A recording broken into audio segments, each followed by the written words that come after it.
బంగారం. ఈరోజు జగన్మోహన్ రెడ్డి ఒక కొత్త డ్రామాకి తెరలేపాడు. ఏంటంటే అది ఢిల్లీ వెళ్ళి ఈ రాష్ట్ర పరిస్థితుల మీద వివరిస్తాడు. ఏం వివరిస్తావా? నువ్వు ఆ అక్షరం అంటే రెండు ఇష్టం ఆయనకి. ఒకటి అబద్ధం, రెండోది అవినీతి. నువ్వు నీ అవినీతి గురించి ప్రధానమంత్రి మోడీ గారికి చెప్పగలవా? రెండు అబద్ధం లేకుండా ప్రధానమంత్రి మోడీ గారికి చంద్రబాబు గారికి హామీ ఇచ్చినట్టు ఎక్కిన మరుక్షణమే 3000 పెన్షను, ఈ 2000 పెన్షన్ని 3000 4 దఫాలుగా పెంచితే చంద్రబాబు గారు ఒక్కసారిగా 4000 పెంచడమే కాకుండా ఏదైతే ఏప్రిల్ నుంచి ఇస్తున్నారో ఆ 3 నెలల్లో 1000 రూపాయలు కల్పించారని చెప్పగలవా? నీ గుండెల్లో మేము చేసుకొని చెప్పగలవా? ఇవాళ మేము మహిషాసుర మధ్యనితో ఉన్నటువంటి అవతారం ఉన్నటువంటి ప్రభని కట్టడం, దాని వెనుక చంద్రబాబు గారు ఉండడం ఏమిటంటే దానికి ఇది నాకు పురాతనం నుంచి కూడా ఇక్కడ అమ్మవారి గుడి దగ్గర ప్రభలు కట్టడం అలవాటు. ఒక మంచి పనికి రాష్ట్రం సస్యశ్యామలంగా ఉండాలి, చంద్రబాబు గారి పాలనలో ప్రజలందరూ బాగున్నారు, ఇవాళ గుండెల మీద చేసుకొని నిద్రపోతున్నారు. కానీ ఈ జగన్మోహన్ రెడ్డి అవినీతి, అబద్ధం. ఇది తండ్రిగా ఉన్నప్పుడు 42,000 కోట్ల రూపాయలు ఈడీ జప్తు చేసిన మాట అందరికీ తెలుసు.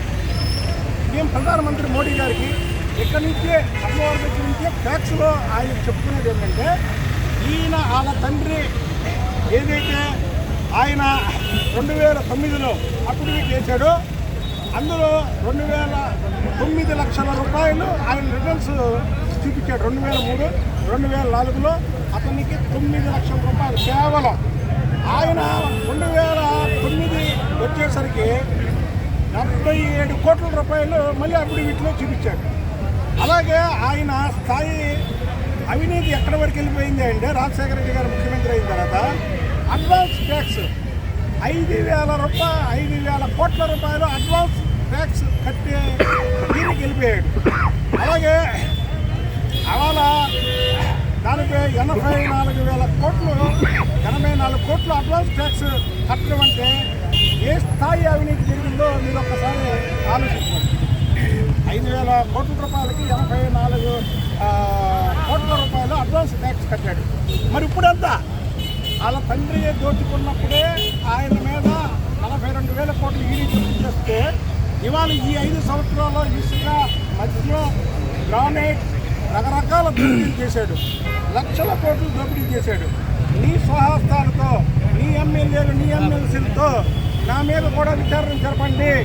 నేను నిజాయితీగా ఇక్కడ ఈ రాష్ట్రం మీద ఏమైనా ఫిర్యాదు చేసే ముందు నువ్వు నిజాయితీగా ప్రధానమంత్రి గారికి, సిబిఐకి, అలాగే ఎవరైతే రాష్ట్రపతి గారు ఉన్నారో వాళ్ళకి నువ్వు స్వయంగా నీ స్వహస్తాలతో నేను పనిచేసినటువంటి 5 సంవత్సరాల ముఖ్యమంత్రి కాలంలో నా మీద సిబిఐ విచారణ జరపమని నువ్వు కోరే దమ్ము నీకుందా?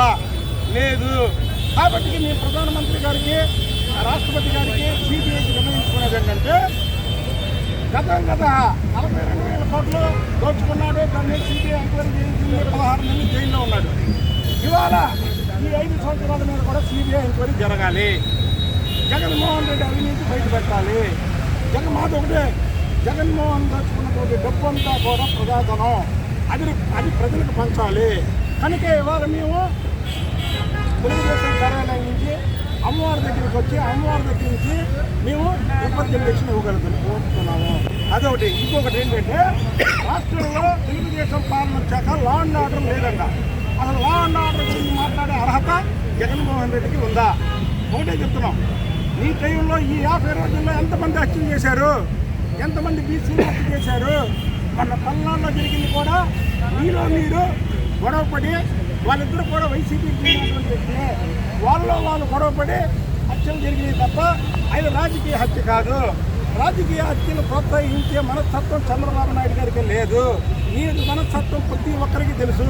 చంద్రబాబు నాయుడు గారు లాంటి నిజాయితీ పరంగా జైల్లో పెట్టినటువంటి వ్యక్తివి. ముఖ్యమంత్రి అయిన మరుక్షణం చంద్రబాబు నాయుడు గారు ప్రజలు గెలిపిస్తే వెంటనే తిరుపతికి వెళ్ళారు, తర్వాత అమ్మవారి గుడికి వెళ్ళారు, తర్వాత దర్గాకి వెళ్ళారు, తర్వాత చర్చికి వెళ్ళారు. నువ్వేం చేసావు? ప్రజావేదిక కూర్చో. ఈ మనస్తత్వం అలాంటిది. కాబట్టి ఇవాళ మేము ప్రధానమంత్రి గారికి, అలాగే రాష్ట్రపతి గారికి, అలాగే సిబిఐకి కూడా మేము లేఖ పంపిస్తున్నాం. జగన్మోహన్ రెడ్డి అక్రమ ఆస్తుల్ని వెంటనే ఈ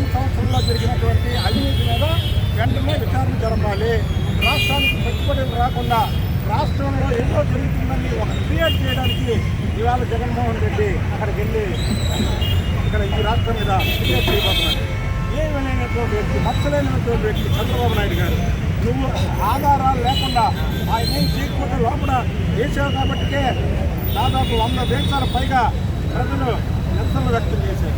100 దేశాల నుంచి నేను ఓడించడానికి ప్రజలు ఇక్కడికి వచ్చారు. ఇంకా బుద్ధి రాలేదా జగన్మోహన్ రెడ్డి? నీకు దమ్ము ధైర్యం ఉంటే నేను ఛాలెంజ్ ఉంటున్నా.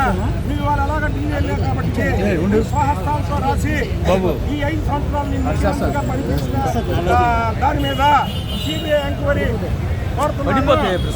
నిజాయితీ పొరుగు మీద కోరగలవా? నువ్వు నిజాయితీ పొరుగు కాదు కాబట్టి నువ్వు కోరలేవు. ఈ రాష్ట్రం మీద ముందుకు వెళ్ళడానికి నువ్వు ఢిల్లీ వెళ్ళావు.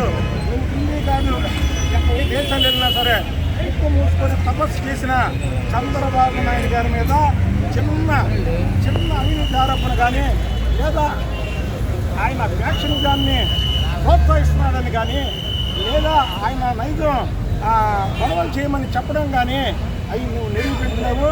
కనుక ఈ బయోడేటా ఇదంతా కూడా మేము ప్రధానమంత్రి గారికి, రాష్ట్రపతి గారికి, అలాగే సిబిఐకి, అలాగే మీడియా మిత్రులకు కూడా ఇదంతా పంపిస్తున్నాను.